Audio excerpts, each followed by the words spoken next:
کے رہبر تم پر سلام ہردم۔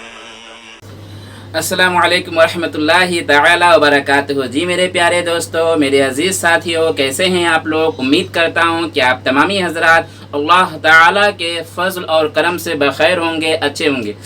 تو پچھلی ویڈیو میں ہم نے کچھ اللہ تبارک تعالیٰ کے سانے ہونے پر روشنی ڈالا تھا۔ سانے مطلب بنانے والا، تو بے شک اللہ تبارک تعالیٰ بنانے والا ہے۔ اس ویڈیو کو ضرور دیکھیں، انشاءاللہ تعالیٰ آپ کی ایمان میں تازگی پیدا ہوگی۔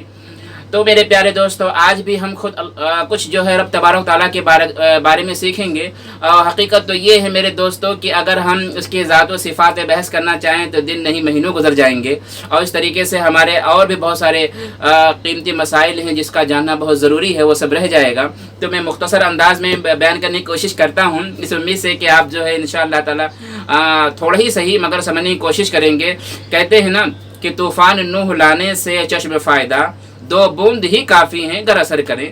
تو اگر جو ہے دو بوند ہی کافی ہیں اگر اثر کر جائیں، کچھ ہی جو ہم نے آپ تک پہنچایا ہے اگر وہی اثر کر جائے تو کافی ہے آپ کے لیے۔ جی میرے پیارے دوستو، تو ہم اور چلتے ہیں اللہ تبارک تعالیٰ کے صفات کے بارے میں کچھ اور بات کرتے ہیں۔ اللہ تبارک تعالیٰ رزاق ہے۔ رزاق مطلب روزی وہی دیتا ہے، رزق اللہ تعالیٰ ہی پہنچاتا ہے۔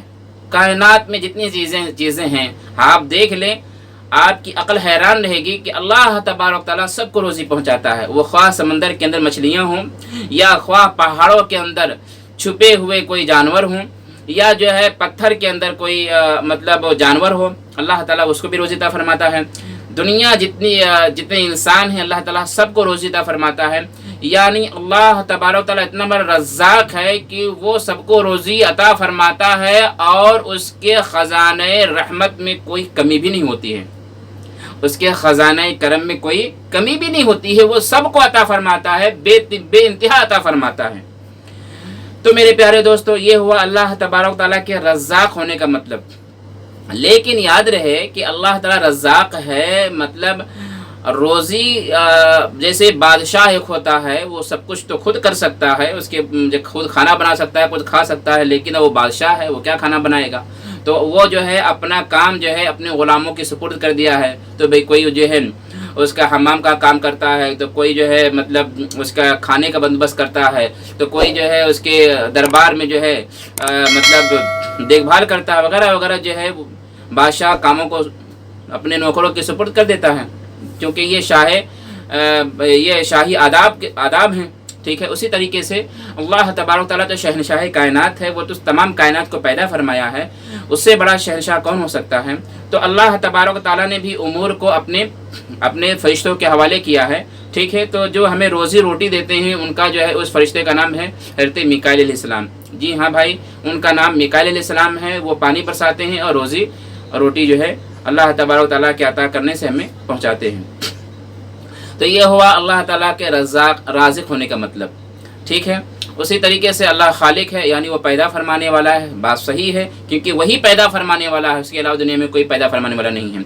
اگر ہم ہیں تو اللہ ہی تعالیٰ نے پیدا فرمایا ہے، ماں باپ وسیلہ بنے ہیں، ماں باپ کے وسیلے سے ہم دنیا میں آئے ہیں۔ اسی طریقے سے اللہ تبارک تعالیٰ نے دنیا میں ہر چیز کو دوسرے کا وسیلہ بنایا ہے، سمجھے آپ؟ یعنی بادل اگر ہو تو بارش ہوتی ہے، تو بادل وسیلہ بن گیا بارش برسنے کا، ٹھیک ہے۔ اسی طریقے سے اور چیزیں آپ دیکھ وغیرہ، تو مطلب اللہ تبارک و تعالیٰ نے ایک چیز کو دوسرے کا سبب بنایا ہے، مگر یہ نہیں کہ اللہ تعالیٰ وہ سبب کا محتاج ہے۔ اللہ تبارک و تعالیٰ کسی سبب کا محتاج نہیں ہے۔ آپ خود ہی دیکھ سکتے ہیں کہ عقل یہی کہتی ہے کہ ماں باپ کی وجہ سے تیسرے کا وجود ہوتا ہے، یعنی بچے کا وجود ہوتا ہے، لیکن رب تبارک و تعالیٰ قادر مطلق ہے، اس نے بغیر ماں باپ کے حضرت آدم علیہ السلام کو پیدا فرمایا۔ یہ اس کی قدرت کی بے مثال قدرت اس کی ہے۔ تو میرے پیارے دوستو، اللہ تبارک و تعالیٰ کسی بھی معاملے میں، کسی بھی شے میں، کسی چیز کا محتاج نہیں۔ محتاج ہم لوگ ہیں اللہ تبارک و تعالیٰ کا۔ ہر آن میں، ہر لمحہ میں، ہر گھڑی میں، ہر سیکنڈ میں ہم اس کے محتاج ہیں۔ اللہ تعالیٰ کسی کا محتاج نہیں ہے۔ آگے دیکھیں، اللہ تبارک و تعالیٰ زندگی دیتا ہے اور وہی موت دیتا ہے۔ ہم بظاہر دیکھتے ہیں کہ بھائی ایکسیڈنٹ ہوا، کوئی مر گیا، ہارٹ اٹیک آیا، کوئی مر گیا، یا جو ہے مطلب کیا نام ہے بخار آیا، کوئی مر گیا۔ تو ہم یہ دیکھتے ہیں کہ بھائی کوئی انسان چھت سے گرا، نیچے مر گیا، تو یہ صرف سبب ہیں۔ حقیقت کیا ہے؟ سبب ہیں۔ حقیقت میں زندگی اور موت صرف اللہ تبارک و تعالیٰ عطا فرماتا ہے۔ جس کی قسمت میں جتنا لکھا ہوا ہے زندگی اتنا وہ جیتا ہے، اس کے بعد کسی نہ کسی جو ہے بہانے کے ذریعے وہ دنیا سے چلا جاتا ہے۔ تو حقیقت میں اللہ ہی تبارک تعالیٰ ہے جو زندگی عطا فرماتا ہے اور موت بھی وہی دیتا ہے۔